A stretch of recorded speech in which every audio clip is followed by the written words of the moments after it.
Why Willson Contreras has been exactly the first baseman that the Boston Red Sox needed.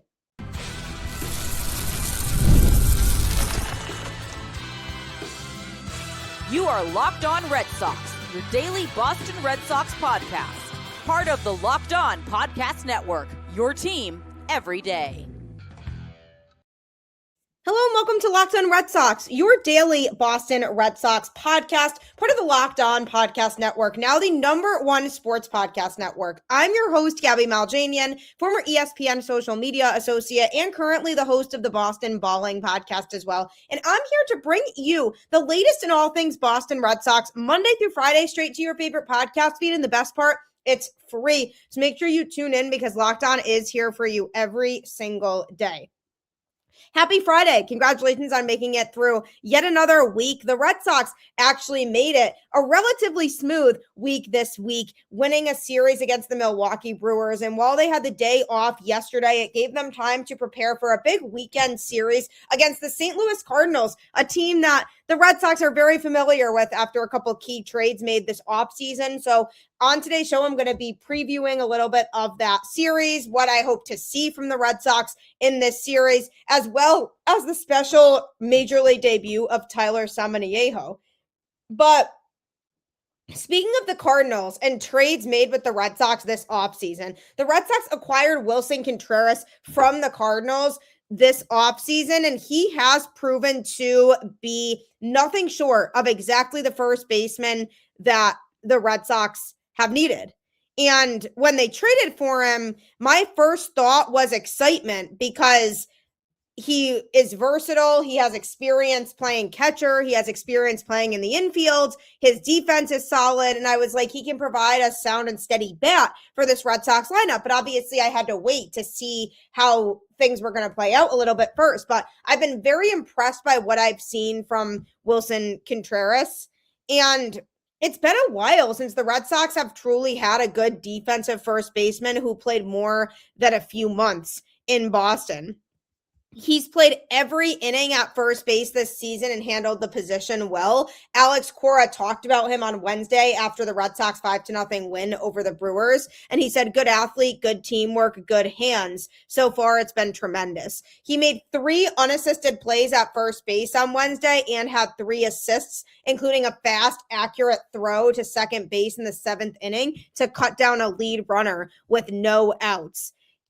In terms of his defense, he's been able to be super effective. Essentially, he has a +2 fielding run value and elite range. He's actually in the 96th percentile in outs above average. And what is outs above average exactly? It's a statistic that essentially measures a fielder's range and defensive skill by quantifying how many outs a player saves based on the difficulty of plays. So essentially, it's the cumulative total of all plays made or missed compared to an average fielder, with 0 representing an average player. So he's essentially been above average when it comes to being able to make plays that not every infielder can make. So essentially it uses catch probability for outfielders and success rate for infielders to assign a value to every batted ball. So if a fielder makes a play with a 25% catch probability, they earn +0.75. And if they miss, they get -0.25. So that happens with every play that they make. It's range-based, so it focuses on a defender's range and ability to make tough plays rather than just routine ones. So the statistic was originally for outfielders, but has now been expanded to all infield positions, accounting for player movement and the difficulty of the play. So outs above average is essentially converted into a run value. 1 out gained is roughly 0.9 runs for outfielders and 0.75 runs for infielders. So essentially, I know that's a lot of numbers, but essentially what that all means is that Willson Contreras is providing positive value. +2 fielding run value is considered in the elite tier. And him being a guy who's a significant defensive upgrade at first base for the Red Sox has truly been one of the biggest reasons why he's been such a good pickup so far. And Romy Gonzalez actually said he throws with a lot of confidence. And Contreras also has taken the drama out of balls hit between the mound and first base because he makes good decisions quickly. Alex Cora said he takes chances. It's something he's done in the first 12 games of the season. He's not afraid to turn and throw and try to get that 3-6-1 or 3-6-3 double play, which is huge for us.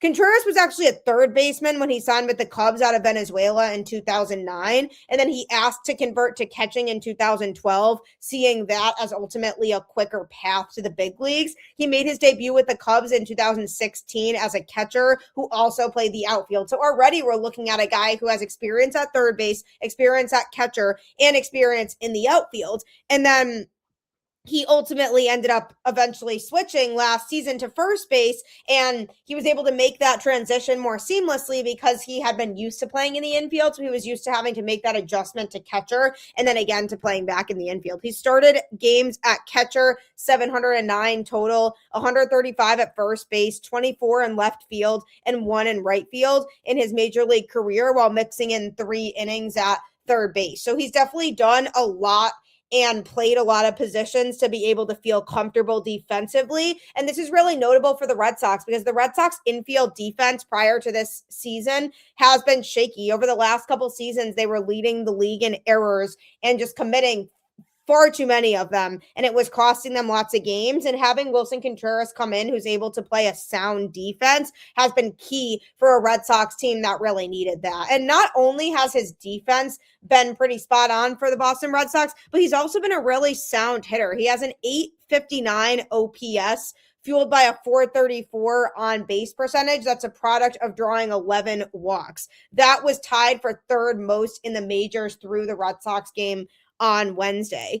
And the important thing to note about all of this is that he just finds ways to get on base. And when they traded for him, I said that's going to be something that's super notable when it comes to this trade. Is he's not going to be the most glamorous name, but he is a guy who's consistently been one of the best hitters in baseball over the last few seasons because of his accuracy and his ability to consistently get on base. And you see a lot of guys who go through streaks where they'll be hitting a lot for a bit and then they won't hit at all and they won't be able to get themselves on base. Willson Contreras is not afraid to take his walks, and we've seen that when he's not hitting, he's still finding ways to get himself on and having productive at-bats. And that's exactly what the Red Sox need. And is he going to be the guy who hits 40 home runs? Probably not. I mean, with his bat and how appropriate it is for Fenway Park, that could happen, but that's not generally the approach that we're likely going to see him take, and it's not specifically what he's going to be known for offensively. He's going to be known as a hitter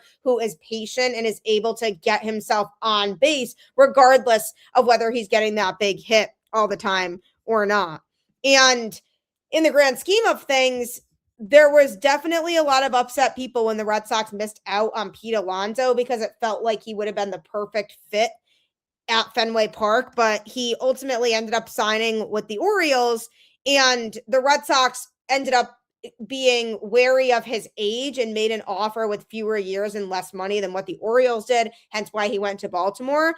The Orioles ended up signing Alonso to a 5-year, $155 million deal. And then the Red Sox ended up adding Willson Contreras to fill their need at first base for a right-handed power bat. And the reason I bring all this up is because right now the Red Sox look like they made the smarter choice when it comes to a first baseman. It's obviously still so early, but right now, Alonso is slashing 188 with a 264 on base percentage and 292 slugging percentage and has just 1 home run. This is his worst start to a season through 12 games in his career. He has been known to get better as the season goes on, but right now, the deal that he got seems pretty tough for Baltimore. Now, on the other side, like I mentioned, Contreras has that 859 OPS and just had a phenomenal series against the Brewers. He has 2 home runs and 5 RBIs with 11 walks so far right now. He's playing better than Alonso, all while making significantly less money. So, of course, still time for Alonso to turn things around. But Willson Contreras has truly been everything that the Red Sox have needed, from the defensive perspective of his game and what he brings to the game. And also on top of that, then you take his sound offense and his ability to be a guy who's going to be able to get himself on base a good amount. And you add in that fire and that energy that he provides. And we really saw that intensity come out in that Brewers series when he got hit by a pitch, because there's history there. And the number of times throughout his career that he's been hit by a pitch against Milwaukee specifically is higher than any other player has gotten hit against a specific team. So I get why he was so mad when they hit him with a pitch, and the way that he responded was definitely a little bit overboard with a dirty slide into second base with David Hamilton playing there. But his initial response was that he was just feeling really intense about it, and we could see that on his face, and that's fire that you want your team to bring. So him being able to provide that energy hopefully is what's going to help this team continue to stay motivated throughout the season, because you look at his personality, and he's built for playing in those tough moments because he has that intensive mindset of, well, I got hit by a pitch and they're going to hear it from me. So a lot of aspects of Willson Contreras' game that are going well so far for him. I will be interested in seeing moving forward if he's able to unlock some more power and be able to hit some home runs for the Red Sox. But his approach is working right now of swinging for contact, not necessarily swinging for power, and not being able to be patient and taking walks, because it really seems like every game he gets on base at least once. And while people aren't necessarily glorifying the trade, it's really putting things into perspective of the type of player that the Red Sox got. And if he continues to play the way that he has, he's going to be an extremely valuable player for this Red Sox team. So to remind everybody of what the trade actually looked like when the Red Sox acquired him, they got him and cash. And in exchange, the Cardinals got right-handed pitchers Hunter Dobbins, Yoichiro Fajardo, who was Boston's number 23 prospect in MLB pipeline rankings, and Blake Aida. So it was a pitching exchange for the Cardinals, and the Red Sox got Contreras as a result. So how will he play this weekend against his former team? We have yet to find out, but coming up, I'm going to be previewing that series and some key storylines. It's tax time, but for a lot of us, the old way of doing taxes is a lot. Trying to book an appointment that's not the most convenient, sitting in a waiting room with a stack of papers, emailing back and forth, and wondering if they really get your situation. But this year, you're getting a major upgrade. Intuit TurboTax now has in-person locations nationwide. You can meet face-to-face with a real tax expert, and your documents get uploaded straight to your TurboTax app on the spot. And just like that, you're done. Your TurboTax expert works to get you every dollar you deserve, while you get real-time notifications as you go about your day. It's the relief of walking in and meeting a real person and walking out knowing your taxes are being handled right. Head to turbotax.com/local to find a store near you and book your appointment. TurboTax is a lifesaver when it comes to taxes. I promise you, I'm afraid of numbers and I just can't do it. So I've used TurboTax every year and it really has saved my life. And also with baseball finally being back, to celebrate, I'm giving you a full month of the Everydayer Club for free. Go to lockedonredsox.supercast.com and use code FINALLY. You'll unlock every episode ad-free and get access to a private listener group chat on Discord. Tap the link in the show notes and use code FINALLY to claim your free month. The Discord channel is so fun because all we basically do is just crash out over games. And if you're frustrated, so are the rest of us. So if you want to build a community with other Red Sox fans, that's the perfect way to do it. So make sure you take advantage of that code FINALLY and subscribe.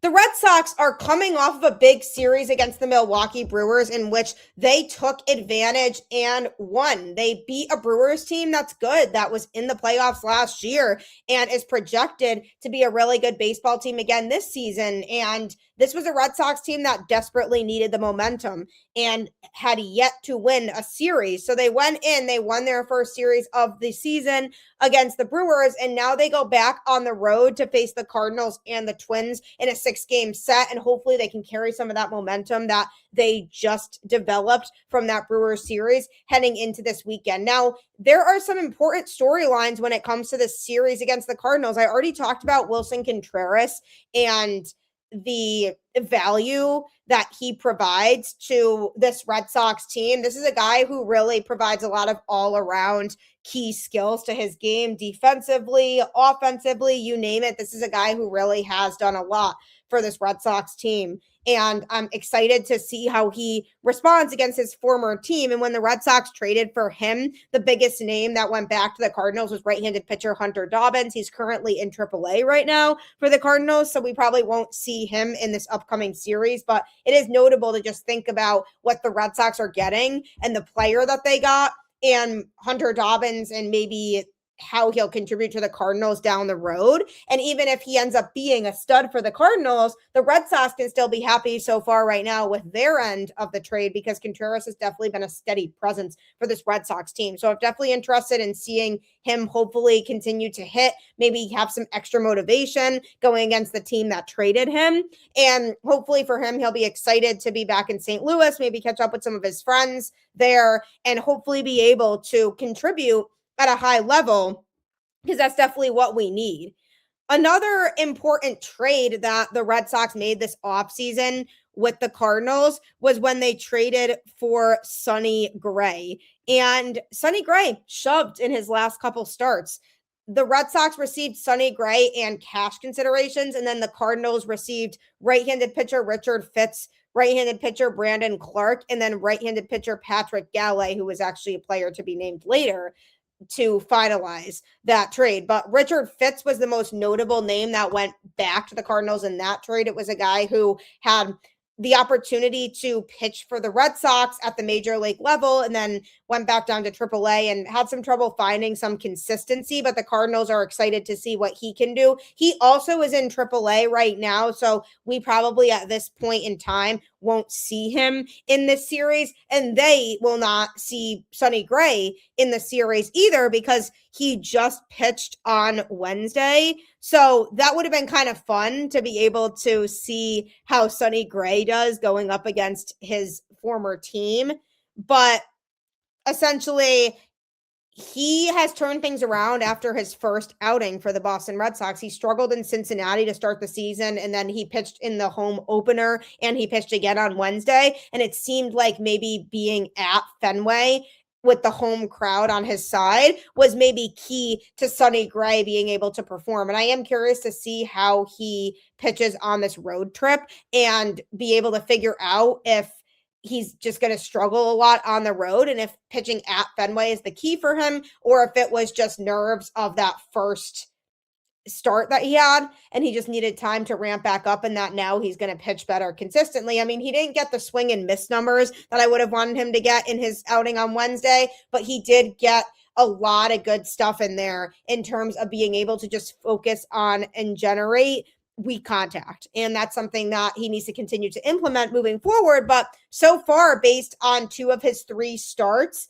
and obviously super small sample size, but the Red Sox can't help but be happy with the player they got back in Sonny Gray. And I mean, he pitched well last year for the Cardinals. So when this trade happened, I couldn't help but feel excited about the player we were getting, because I was like, well, he had a good season last year, so hopefully he can continue that and he can have another big season this year, this time for us. So I'm excited to see how Sonny Gray continues to perform. But Willson Contreras and Sonny Gray, 2 big pieces that the Red Sox got from the Cardinals this offseason. But there is also another connection with the Red Sox and Cardinals right now, and that involves the pitching matchup in game 1 of the series tonight. So Connelly Early is going up for the Boston Red Sox, currently a 2.89 ERA on the season for him with 10 strikeouts. Early has been impressive, even dating back to last season when he got called up to the Red Sox for the first time, and he made a few starts then, and then having to go and pitch in a playoff game at Yankee Stadium, which is a really tough place to play as a visitor, and be able to show so much composure on the mound and get that super valuable experience of pitching in the playoffs. Lots of things to be excited about with Connelly Early, and he's come into this season and he's thrown a couple really nice starts. too. So I'm hoping he can continue to have some good outings. But the irony in all of that is that the pitcher going up against him is good old friend Dustin May, who is off to a brutal start for the Cardinals too, 0-2 with a 15.95 ERA and 7 strikeouts. He has not pitched well, and he's healthy now, and his velocity is up, but he's just getting hit, and guys are just making contact off of him. So for him, he's going to look to have a bounce back start. And how ironic would that be if he just goes off and has like the best start of his career ever against the Boston Red Sox this weekend? That would almost just feel like such a storybook thing for him. Because when the Red Sox traded for Dustin May at the trade deadline last year, it ended up being a disaster. Just couldn't stay on the field because he was just plagued with injuries. And when he was on the field, he just wasn't effective. And it was a tough watch, but it was just so ironic because the Red Sox panicked at the trade deadline and they were like, all right, let's get Dustin May. But the Dodgers were a team that obviously was interested in making a deep run, and they ended up winning the World Series. So you have to wonder why that team would have wanted to move on from a pitcher like him at the deadline. And we got our answer on that when he just was super ineffective for the Red Sox down that stretch in those last couple months of the season when he was pitching. So I'd be curious to see how Dustin May does against this lineup. I just would not be surprised if he dominates, but him going up against Connelly Early, even if he turns things around and he has a good outing, I trust Connelly on the mound. So this feels like a winnable game for the Red Sox. And if they can pounce on Dustin May early, that would 100% be ideal. And then the Saturday matchup, we have Ranger Suarez pitching, and they have Kyle Leahy. So Ranger Suarez has struggled in his first couple starts. He has an 8.64 ERA with just 5 strikeouts. He desperately needs a bounce back outing. This is a guy the Red Sox just committed 5 years to. They need to be able to see that he's going to be able to be an effective pitcher, or else they're going to feel like, wow, we shouldn't have given him that money. So this would be a great time for him to bounce back. He just isn't locating his pitch is the best right now, and his changeup especially, which is one of his best pitches, he just hasn't been able to really locate and get command of that pitch in particular. So I'm hoping that turns around for him going into this weekend. He's going up against Kyle Leahy, who currently has a 5.4 ERA and a 1-1 record with 5 total strikeouts. So can he go and have a good outing? That's going to be a big storyline, is if Ranger Suarez is going to be able to turn things around, and is Kyle Leahy going to outpitch him? Because if Suarez starts to struggle, that could be a long day for the Red Sox. But hopefully he continues to work on locating his pitches a little bit better, and we can see the version of Ranger Suarez that everybody was excited about when they signed him. And then on Sunday, it's Brayan Bello versus Andre Pallante. Now, Bello also is off to a really rough start. 0-1 record with a 9.0 ERA and 7 strikeouts. Pallante is pitching really well. He's 1-0 with a 1.80 ERA and 5 strikeouts. So this pitching matchup scares me a little bit, because you have a guy in Pallante who's been dominating so far in the starts that he's made. And then you have Brayan Bello, who just hasn't been. And the biggest issue with Brayan Bello right now is he's just taking too long to get out of innings. He's not able to really put guys away. He's loading up pitch counts because he's going full with a lot of hitters, and he's just not able to execute the right pitches to really put guys away. And it leads to him throwing too many pitches in the earlier innings. So he's really only gotten through 4+ innings in his start. So I'm looking for him to be able to provide some more length for the Red Sox on Sunday, because that's going to be a big key for this team, is can he provide that length so that the bullpen doesn't have to be turned to super early on in the game. So essentially looking for bounce back outings from Suarez and Bello, looking for Early to still dominate, and hopefully we can dominate Dustin May, because that would make everybody feel a little bit better about the fact that maybe he just still is not very good, and the Red Sox messed up with that trade, but didn't mess up by letting him go after that. So it'll be an interesting series, especially with the trades that these two teams made. But Red Sox got to just continue to put pressure on opposing pitchers and take good swings like we've seen from them over the last couple of games, just really taking a good approach at the plate and not chasing at all kinds of pitches outside the zone. And really making sure that they're being selective and being disciplined, but not too disciplined to the point where it gets them in trouble. I'm looking to see guys really take some good swings and really be able to get the offense going. And if they can try to run up the pitch count, if they are having a hard time reading one of these pitchers and can't pick up on them early, they can at least adapt by trying to have more patient at bats to run up that pitch count so that the Cardinals are forced to go to their bullpen. So lots of things I'm looking to see from this team as we head into this weekend series with a team that they just love making trades with. And I will be interested in seeing how Willson Contreras does against his former team. So lots of fun storylines going into this upcoming series, but there was a really special moment for a Red Sox pitcher who made his MLB debut on Wednesday, and I'm going to be talking about that next. If you're going through a lot of workplace chaos, but you have to hire somebody, Indeed sponsored jobs will save your life because it helps you reach the people who actually fit what you're looking for in terms of skills, experience, and location so that you're not just hoping the right candidates just happen to stumble across your post. And here's a stat that says it all. In the minute I've been talking to you, companies like yours made 27 hires on Indeed, according to Indeed data worldwide. Spend less time searching and more time actually interviewing candidates who check all of your boxes. Less stress, less time, more results. When you need the right person to cut through the chaos, this is a job for Indeed sponsored jobs. And listeners of this show will get a $75 sponsored job credit to help get your job the premium status it deserves at Indeed.com/LockedOnRedSox. Just go to Indeed.com/LockedOnRedSox right now and support this show by saying you heard about Indeed on this podcast. Indeed.com/LockedOnRedSox. Terms and conditions apply. Need to hire? This is a job for Indeed sponsored jobs. I really wish I knew about Indeed sponsored jobs when I was working in recruiting because it would have been an absolute lifesaver. All I did was just go through so many resumes. And a lot of times these resumes had nothing to do with any qualifications that I was looking for the job. So I would sit there and be like, wow, I feel like this is such a waste of time. So if you have to hire somebody, you can save so much time with Indeed sponsored jobs. So I highly recommend you taking advantage of that and utilizing it so that you make the right hire for the position.